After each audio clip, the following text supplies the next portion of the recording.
Hello everyone, I am Komal Sharma. Welcome to our channel study MLT. आज की इस video में हम कंप्लीट करने वाले हैं ट्यूबरकुलोसिस पार्ट 4।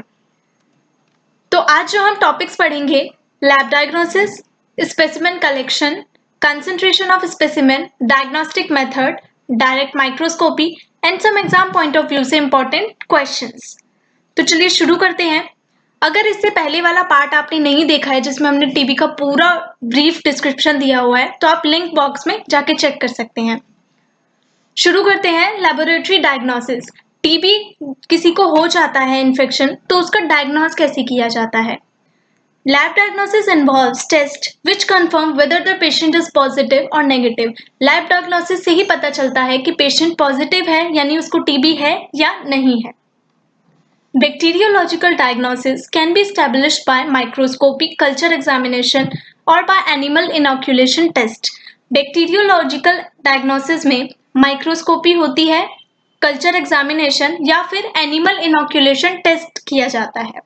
अब आते हैं स्पेसिमेन की तरफ कि स्पेसिमेन किस तरह से लेते हैं। Specimen collection depends on the site of involvement. जहां पर पेशेंट को इन्फेक्शन हुआ है, उसको पल्मोनरी इन्फेक्शन है या एक्स्ट्रा पल्मोनरी है।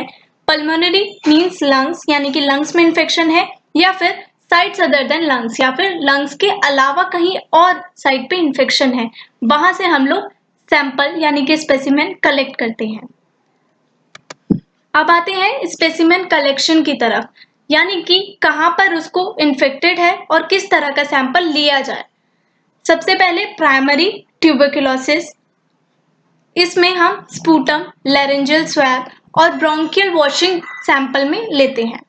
Renal tuberculosis, renal means kidney, यानी कि किडनी में ट्यूबरकुलोसिस हुआ है इस पेशेंट को, उसमें हम यूरिन का सैंपल लेंगे। नेक्स्ट इज ट्यूबरकुलोस मेनिंजाइटिस, इसमें हम CSF का सैंपल लेते हैं। CSF stands for cerebrospinal fluid. अब आते हैं सैंपल कलेक्शन किस तरह से किया जाए। Early morning sputum sample should be collected for 3 consecutive days in a sterile container। एक चीज तो हमेशा याद रखनी है कि आप जिस भी कंटेनर में सैंपल लेते हैं, कोई भी सैंपल हो, वो कंटेनर स्टेराइल होना चाहिए।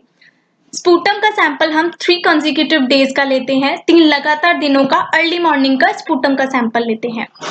रेनल ट्यूबरकुलोसिस के केस में 3 से 6 यानी कि 3 या 6 दिन के मॉर्निंग का यूरिन सैंपल कलेक्ट करते हैं। पल्मोनरी ट्यूबरकुलोसिस में स्पूटम लिया जाता है। It is collected in a clean wide mouthed container. एक क्लीन और वाइड माउथ जिसका थोड़ा चौड़ा हो, वो उस कंटेनर में लिया जाता है। मॉर्निंग स्पेसिमेन में be collected on 3 consecutive days। Morning specimen collect किया जाता है 3 दिन तक। स्पूटम अगर स्कैंटी है तो एक 24 आवर स्पेसिमेन में भी कलेक्टेड। अगर स्पूटम आपका स्कैंटी होता है तो 24 आवर स्पेसिमेन भी कलेक्ट किया जा सकता है। अगर स्पूटम अवेलेबल नहीं है तो लैरिंजियल स्वैब, ब्रोंकियल वॉशिंग भी कलेक्ट कर सकते हैं, और चिल्ड्रन में गैस्ट्रिक वॉशिंग से भी कलेक्ट करके हम इसका डायग्नोस कर लेते हैं।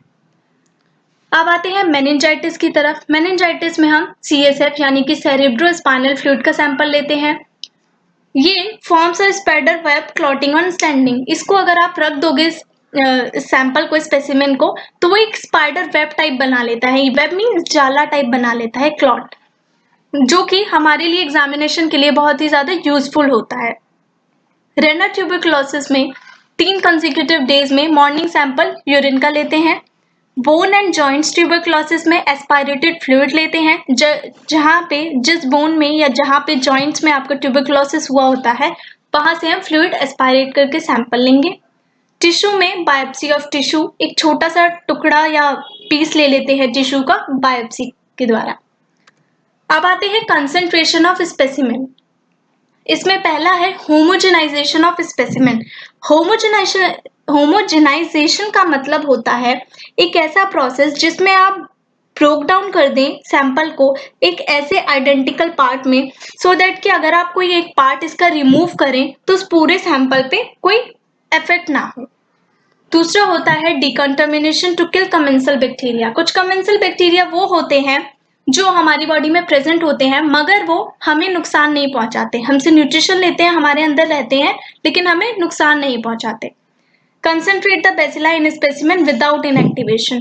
कंसंट्रेट द बेसिलाई होना चाहिए बिना उसके इनएक्टिवेशन के। अब आते हैं डायग्नोस्टिक मेथड की तरफ। टीबी का डायग्नोसिस किस तरह से किया जाता है, इसके दो मेथड्स हैं। पहला है डायरेक्ट मेथड और दूसरा है indirect method. Direct method involve करता है detection of bacteria and it's product, इसमें बैक्टीरिया का डिटेक्शन होता है, और इनडायरेक्ट मेथड में एंटीबॉडी अगेंस्ट माइकोबैक्टीरिया। जब हमें माइकोबैक्टीरियम का इन्फेक्शन हो जाता है तो हमारी बॉडी में माइकोबैक्टीरिया के अगेंस्ट एंटीबॉडी बनने शुरू हो जाते हैं, तो इनडायरेक्ट मेथड में हम उन्हीं एंटीबॉडी को डिटेक्ट करते हैं। डायरेक्ट माइक्रोस्कोपी में आएगा ZN यानी कि Ziehl Neelsen staining method, Kinyoun method, fluorochrome method. Culture में ट्रेडिशनल और रैपिड मेथड, इसके बारे में डिटेल में हम आगे पढ़ेंगे। डिटेक्शन ऑफ DNA, RNA और माइकोबैक्टीरियल ओरिजिन, ये सारे आते हैं डायग्नोस्टिक मेथड में। अब आते हैं हम पहले डायरेक्ट माइक्रोस्कोपी। जील नील्सन स्टेनिंग, जिसे हॉट स्टेनिंग मेथड भी कहा जाता है, इसका यूज करते हैं हम डिटेक्ट करने के लिए। दूसरा है किन्योन्स मेथड, जिसको कोल्ड स्टेनिंग मेथड भी कहा जाता है। तीसरा है fluorescent staining by auramine O या ऑरामाइन रोडामाइन। ये फ्लोरोसेंट स्टेनिंग के नाम है, यानी कि ये डाई है, fluorescent dye. Mycobacterium saprophyticus will fluoresces yellow against dark background. Dark background में ये येलो कलर के दिखेंगे mycobacterium. Smear is made from the specimen on a new glass slide and stained by ZN technique. Specimen को हमेशा new glass slide और clean glass slide पे लेना चाहिए और उसको स्मेयर बनाने के बाद स्टेन कर देंगे हम ZN से, यानी कि जील नील्सन टेक्निक से। It is examined under oil immersion lens, और इसको ऑयल इमर्शन लेंस के द्वारा एग्जामिन किया जाता है। एसिड फास्ट बेसिलाई यानी कि AFB भी बोलते हैं इसको, ये ब्राइट रेड कलर के बेसिलाई दिखते हैं। To detect the bacilli microscopically, there should be at least 10,000 of bacilli per ml of sputum. जो स्पूटम होता है यानी कि जो स्पेसिमेन लिया होता है उसमें एटलीस्ट 10,000 ऑफ बेसिलाई प्रेजेंट होंगे पर ml में। Negative report should be given till at least 300 fields have been examined. 300 field examine करने के बाद ही नेगेटिव रिपोर्ट दी जाती है। अब ग्रेडिंग ऑफ स्मेयर्स किस तरह से करते हैं, आइए पढ़ते हैं। यहाँ पर number of AFB seen in an oil immersion field, जो हम माइक्रोस्कोप में ऑयल इमर्जन लेंस के द्वारा देखते हैं वो है, और यहाँ पे है रिपोर्टिंग कि हम वो देखकर रिपोर्टिंग किस प्रकार से करते हैं। 0 पर 300 फील्ड्स में AFB नॉट सीन लिखेंगे। 1 to 2 पर 300 फील्ड्स में डाउटफुल होगा या फिर स्मेयर को रिपीट भी करवा देते हैं। 1 to 9 पर 100 फील्ड्स में 1+ रिपोर्टिंग होती है। 1 to 9 पर 10 फील्ड्स में 2+, 1 to 9 फील्ड पर फील्ड में 3+ की, 10 और मोर पर फील्ड में 4+ की ग्रेडिंग की जाती है। मतलब ट्यूबरकुलोसिस का इन्फेक्शन बहुत ही ज्यादा है। प्यूरुलेंट पार्ट लेते हैं स्पूटम का स्मेयर बनाने के लिए, यानी कि एक म्यूकोइड पार्ट लेना होता है स्पूटम का ताकि उसका एक स्मेयर बन सके, एक perfect smear. Microscopy is also performed on the smear which is prepared after concentration of specimen. Specimen का concentration के बाद ही smear का perform किया जाता है। If a large number of smear are to be examined, fluorescent microscopy is more convenient. अगर large number of smear examine करने हैं तो fluorescent microscopy ज़्यादा बेहतर होती है। स्मेयर को स्टेन भी कर सकते हैं फ्लोरोसेंट डाई की मदद से, जो भी मैंने थोड़ी देर पहले आपको बताया, ऑरामाइन ओ या फिर ऑरामाइन रोडामाइन। ये क्या है, फ्लोरोसेंट डाई के नाम है और उनको अल्ट्रावायलेट लाइट के द्वारा देखा जा सकता है। बेसिलाई अपीयर होती हैं इसमें,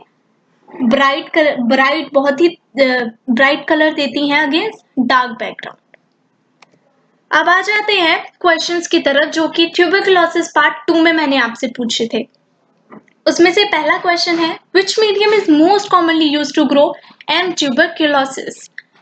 कौन सा मीडियम यूज किया जाता है मोस्ट कॉमनली ट्यूबरकुलोसिस यानी कि माइकोबैक्टीरियम ट्यूबरकुलोसिस को ग्रो कराने के लिए? तो इसका आंसर है लोनस्टीन जेनसन मीडियम।